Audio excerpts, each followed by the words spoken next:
Mas enfim, essa conquista, né, desses povos espanhóis sobre esses povos astecas principalmente, se dá de forma bastante violenta, né? A gente não pode falar que foi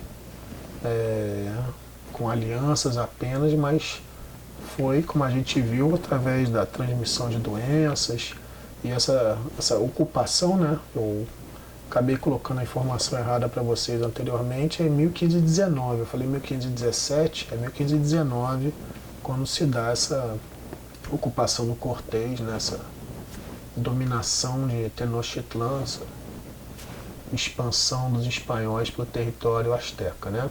Mas o Cortés, por exemplo, ele vai ganhando espaço, né? Vai ganhando território, vai fazendo o seu exército chegar cada vez mais à capital, a principal cidade asteca desse momento, Tenochtitlan. E com a chegada a Tenochtitlan, o Cortés, Hernán Cortés, o representante espanhol, né, o conquistador espanhol, ele chega a Montezuma, tenta, né, entra em acordo, enfim, faz um jogo de reconhecimento. O Montezuma, da mesma forma que outros já vinha chegado até ele, já teria chegado, desculpa, até ele, a informação da chegada desses espanhóis, né, que os espanhóis seriam representantes de Quetzalcóatl, o deus emplumado. Eles já esperavam a chegada de uma pessoa parecida e tal, então eles achavam que os espanhóis eram semideuses. A chegada dele era uma redenção, na verdade. Mal sabiam eles, né? Mas enfim, o Cortés, ele consegue, através de jogos ali entre a própria nobreza asteca, ele consegue manipular os astecas e prender Montezuma, e para fazer o resgate de Montezuma é cobrado um quinhão em ouro, em prata, né? Então os astecas, na hora da saída da tropa de Cortés, eles atacam os astecas, muitos morrem abraçados a quilos de ouro, né? A gente sabe, através de relatos históricos, que chamam de Noite Triste esse evento. Eu já devo ter falado algumas vezes sobre isso, mas esse evento traz um massacre dos espanhóis, sobram poucos espanhóis, né? E é um verdadeiro massacre dos astecas sobre os espanhóis após o pagamento do resgate para libertar o seu principal líder, Montezuma. Mas a gente vê a ganância dos espanhóis, que preferem morrer a se ver livres do saque, do botim, né, do ouro roubado aos astecas, né? Ele acaba implementando um novo ataque, sendo vitorioso sobre esses astecas, e é inclemente, ele não tem piedade, tá?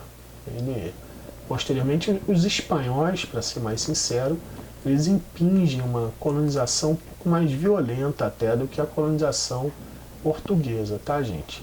Eles até têm níveis de sadismo, assim, documentados por alguns missionários. Bartolomé de las Casas é o principal, né, que comenta exatamente sobre mutilações, momentos de grande violência perpetrados pelos espanhóis contra essas populações indígenas. Eles não viam esses indígenas como humanos, para a gente ter uma ideia, tá? Eles tratavam os indígenas como verdadeiros animais. Eles não tinham humanidade no trato com essas populações. Isso vai trazer vários problemas, né? Com o tempo, algumas revoltas, a dificuldade de aproximação entre os grupos. A gente vai ver posteriormente que a população dessas civilizações astecas vai ter, não como os portugueses, né, mas vai ter uma divisão estranha, que a gente vai chamar, né, uma coisa um pouco comum, né, que vai ser uma parte da população que é chamada de crioula, né? O que são os crioulos? São os colonos. Existem os colonizadores, né, que são os espanhóis que não habitam na colônia, vão até a colônia ou têm relações com as colônias, exploram a colônia indiretamente, vamos dizer assim. Existem os colonos, que são os filhos de espanhóis, que também exploram essa colônia, mas habitam na colônia, têm interesses muito diretamente vinculados à colônia, que posteriormente até serão favoráveis a uma independência em relação à metrópole, em relação à Espanha, mas nesse momento a gente está vendo ainda o início dessa civilização espanhola aqui na América, né? E os grupos de colonizados, que são os indígenas e posteriormente os mestiços, que são a população mais explorada, a população mais pobre, né, dessa colonização americana espanhola, tá?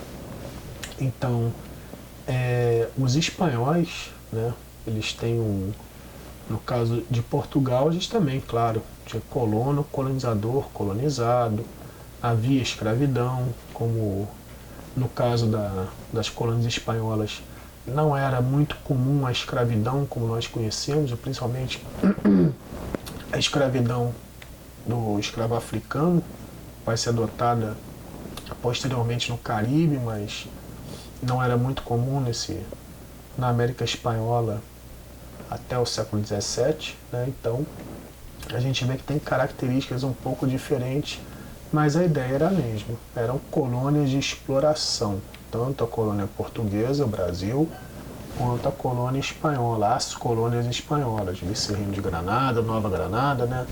Vice-Reino do Peru e assim por diante, tá? Vice-Reino da Prata, todos esses territórios coloniais espanhóis, da mesma forma que os portugueses, existiam apenas para render lucros para a metrópole. A colônia era vinculada à metrópole pelo pacto colonial, que é onde a legitimação da exploração da colônia através do que a gente chama de pacto, né? Mas na verdade uma usurpação, uma forma de você obrigar a colônia a apenas vender produtos para a metrópole e comprar produtos provindos da metrópole, ou seja, toda a prata produzida na América deveria ir para a Espanha obrigatoriamente. E tudo que poderia ser comprado pelas colônias na América deveriam obrigatoriamente sair da Espanha. E esse comércio, obviamente, é bastante desvantajoso para as colônias, causa ainda mais exploração, ainda mais diferenciações sociais entre colonos, colonizadores e colonizados, tá? Uma coisa que é bom citar antes que a gente possa terminar essa aula é o fato de que as colônias espanholas, elas tinham diferente das colônias portuguesas, tinham a difusão de universidades, de escolas e, enfim, é uma tentativa, escolas católicas, obviamente, né? Geralmente escolas ligadas às missões jesuítas, né? Mas há uma tentativa maior da difusão do conhecimento erudito do que as colônias portuguesas. Então, cada um guardando suas características, mas basicamente a ideia era a mesma. Eram ambas colônias feitas para gerarem riqueza para as suas metrópoles, para a Espanha ou para Portugal, tá?